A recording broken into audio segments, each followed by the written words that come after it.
Assalamualaikum. Hai. Okey, dapat lagi tempahan wangian jenama BUT inspired by My Perfume. Okey, untuk kelihatan lebih eksklusif produk ni, aku siapkan sekali dengan kotak seperti mana yang korang tengok pada video sekarang ni.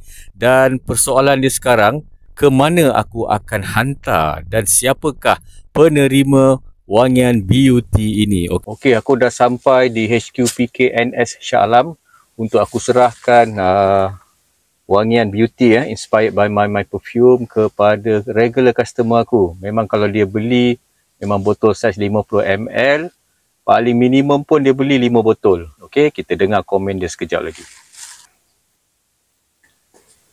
Kali ni siapa je? Ha? Kak Izan. Kak Izan. Kak Izan pencen. Oh ya?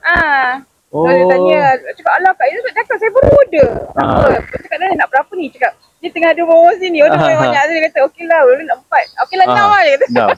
6. Oh, biasa mesti ada selit yang lain-lain kan? So hari tu kan order. So cakap alah Kak Izan ni orang baru order tapi tak terfikir nak tanya dia masa tu. So dia kata dia nak 4. Macam banyak ni dia kata. Saya cakap ambil dah lebih nak abang tengah offer ni. Okey lah 6 lah dia kata. Okey. Okey, alright. Terima kasih. Okey, dah siap aku buat penghantaran. Itulah kisah dia. Kak Izan tu pun baru lepas pencen rupanya.